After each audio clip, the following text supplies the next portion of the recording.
So আজকে আমি আপনাদেরকে দেখাবো আপনারা বাসায় কিভাবে বাইকের চেন পরিষ্কার করবেন বা চেন লুপ করবেন। তো বাইকের চেন লুপ করা বাইক মেনটেন্যান্সের অন্যতম একটি কাজ। সো আপনি যদি নিয়ম মেনে বাইকের চেন লুপ করেন তাহলে দেখা যাচ্ছে আপনি বাইক থেকে ভালো একটা পারফরমেন্স পাবেন এবং স্মুথ রাইড করতে পারবেন। তাছাড়া বাইকের যে চেন সেটটি আছে সেই চেন সেটটির মানে আপনি অনেক দিন পর্যন্ত ব্যবহার করতে পারবেন। তাছাড়া বাইক চালিয়ে আপনি কিন্তু অনেক একটা মানে আরাম পাবেন, যে চেন থেকে আর কি ঘষ ঘষ একটা আওয়াজ আছে সেইগুলো আর কি আসবে না। তো বাইক ক্লিন করার জন্য আমি মোট 5টা জিনিস নিয়েছি। প্রথমে হচ্ছে চেন ক্লিন করার জন্য এখানে কিছু মানে ডিজেল আছে, দেন আপনারা এটাতে কেরোসিনও ব্যবহার করতে পারেন, কেরোসিন বা ডিজেল যে কোনো একটা ব্যবহার করতে পারেন। আর চেন ক্লিন করার পরে আমি যেটা ইউজ করব সেটা হলো এটা হচ্ছে সুইং অয়েল। আপনারা চাইলে গিয়ার অয়েল ব্যবহার করতে পারেন, চেন লুপ ব্যবহার করতে পারেন, তবে চেন লুপের দাম অনেকটাই বেশি, তাই আমি চেন লুপ ব্যবহার করি না। আমি এই দেখা যাচ্ছে সুইং অয়েল যেটা এটা ব্যবহার করি। সো এটা এই এক বোতলের দাম হচ্ছে 25 টাকা। আর এটা দিয়ে আপনারা 4 থেকে 5 বার আর কি চেনে মানে ব্যবহার করতে পারবেন। তারপরে আমি নিয়ে এসেছি একটি ব্রাশ, মানে এটা আর কি দিয়ে ঘষে চেনটা আর কি চেনের যে ময়লাগুলো আছে সেগুলো আর কি তুলবো। আর আরেকটা হচ্ছে ন্যাকড়া, যে এই ন্যাকড়া দিয়ে আমি চেনটা আর কি ডলে পরিষ্কার করব। আর 5 নম্বরে যেটা নিয়েছি লাস্ট, সেইটা হলো এই 8 নম্বরের একটি রেঞ্জ, মানে এইটা দিয়ে যেই চেনের চেন স্পকেটের সামনে যে কাভারটা আছে সেই কাভারটা খুলে এটা দিয়ে আর কি মানে পরিষ্কার করবো আর কি। তো বাইকটাকে ফার্স্টে ডাবল স্ট্যান্ড করে নেবেন। ডাবল স্ট্যান্ড করে নেওয়ার পরে এখন এই যে চেনের যে চেন স্পকেটের যে কাভারটা আছে এই কাভারটা কি খুলবো।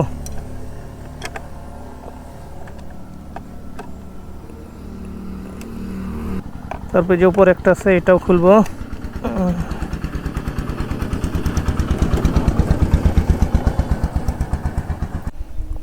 তো এটা খোলা হয়ে গেছে।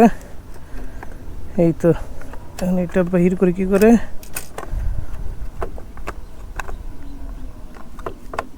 এই তো এই যে দেখেন এই যে এখানে কি পরিমাণে ময়লা জমছে। তো এই ময়লাগুলা এখন কিছু দিয়ে আর কি ফালাই দিতে হবে। এখন এই যে একটা খোঁচা দিয়ে এইগুলো আর কি আগে ফেলাই দিয়ে এটাকে আর কি ফেলাই দিব।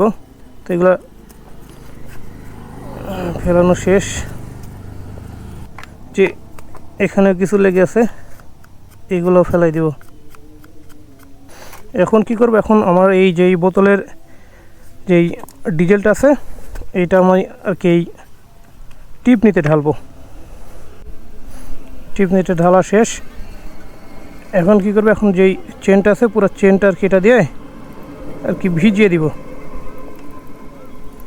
একটু করে চেন ঘোরাবো আর এটা দিয়ে ভিজিয়ে দিব।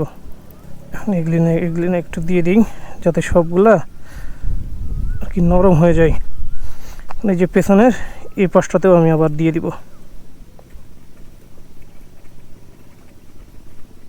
তো যাদের বাইকে ডাবল মানে কভার আছে চেনের, তো তাদের আর কি নিচের পাটটা খুলতে হবে। আর আমারটা যেহেতু কাভার নাই, তো আমার যেহেতু ওপরে একটাই কাভার এক সাইডে, তো আমার তো খোলা লাগতেছে না। যাদের হচ্ছে পুরাটাই কাভার দিয়ে ঢাকা তারা অবশ্যই নিচেরটা খুলে তারপরে কাজ করতে হবে। তো আমার এখন পুরা চেনটাতে সামনে থেকে পেছনে একেবারে ডিজেল দেওয়া শেষ। এখন আমি 5 থেকে 6 মিনিট ওয়েট করব যাতে এই যে ময়লাগুলো আছে সেইগুলো নরম হয়ে যায়। 5 minutes later. তো এখন 5 থেকে 7 মিনিট ওয়েট করা শেষ। এখন একটু চাকাটা আর একটু ঘুরাই নেব যাতে পুরো চেনটা আবার একটু মানে ফ্রি হয়। ওকে ওকে হ্যাঁ। এখন কি করব, এখন আমার যেই ব্রাশটা আছে এই ব্রাশটা দিয়ে পুরো চেনটা আর কি এইভাবে ক্লিন করব। মাঝে মাঝে এইভাবে একটু করে আপনারা ডিজেল বা কেরোসিন দিতে পারেন, ঠিক আছে। তো এইভাবে ঘুরাই নিয়ে এই চারি সাইড দিয়ে এইভাবে ক্লিন করে নেব। এই যে দেখেন কি সুন্দর ক্লিন হয়ে যাচ্ছে। এই যে 5 মিনিট রেখে দিছি না, সো রেখে দেওয়ার কারণে ময়লাটা অনেকটা নরম হয়ে গেছে। ক্লিন। এটা আপনারা যারা হচ্ছে যাদের বাইকে আর কি কাভার আছে তারা 500 থেকে 1000 কিলোমিটারের মধ্যে আর কি ক্লিন করলে হবে। আর যাদের বাইকে যে এরকম সিঙ্গেল কাভার মানে নিচে কোনো কাভার নাই তাদের বাইকে একটু ময়লাটা বেশি পড়ে, তো তারা একটু মানে তারা 500 কিলোমিটারের ভেতরে পরিষ্কার করার চেষ্টা করবেন। তাহলে আপনারা বাইক থেকে আর কি সবসময় ভালো একটা পারফরমেন্স পাবেন, ভালো একটা মাইলেজ পাবেন।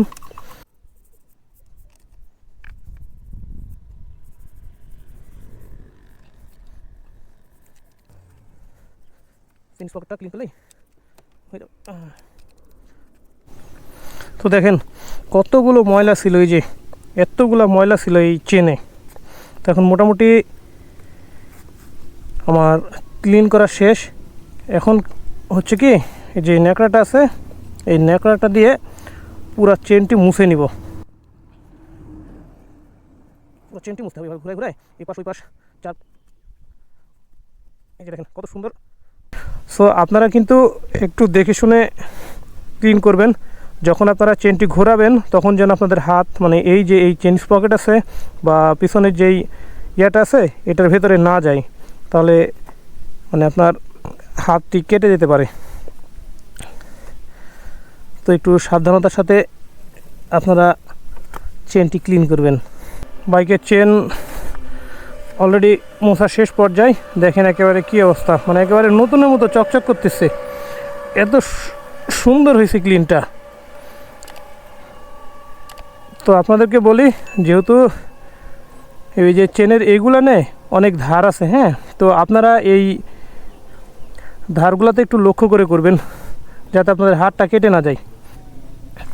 তো এইভাবে আপনার যখন চেনটা পুরোটাই মোছা হয়ে যাবে, সামনে থেকে একবারে পেছন থেকে মোছা হয়ে যাবে, তখন 5 থেকে 7 মিনিট এটা এভাবে রেখে দিতে হবে। কারণ এখানে যেই ডিজেলটা আছে বা কেরোসিনটা থাকবে সেটা যেন শুকায় যায়। কারণ আপনার এরপরে যদি দেখা যাচ্ছে যে আপনারা লুপ করেন বা গিয়ার অয়েল বলেন আর সুইং অয়েল বলেন যেটাই দেন, তখন দেখা যাচ্ছে এটা পিছলাই পড়ে যাবে, এটা আর কি এখানে থাকবে না। তো এটা আপাতত একটু শুকানো মানে পর্যন্ত আর কি অপেক্ষা করতে হবে। 5 minutes later. চেনটা শুকানো হয়ে গেছে। এখন আর কি আমি এখানে কিছু পরিমাণে সুইং অয়েল ঢেলে নিচ্ছি। এখন আমি পুরো চেনটাতে অ্যাপ্লাই করব। তো আপনারা কি করেন, অনেকেই করেন কি চেনের যে এই যে মাঝখান বরাবর এটা দিয়ে আপনারা আর কি তেলটা দেন। তো আমি সেটা দিয়ে তেলটা না দিয়ে আপনার দিবেন এই যে এই সাইড দিয়ে দিবেন, হ্যাঁ এই সাইড দিয়ে যে এইভাবে আস্তে আস্তে এভাবে পুরো চেনটাতে অ্যাপ্লাই করতে হবে।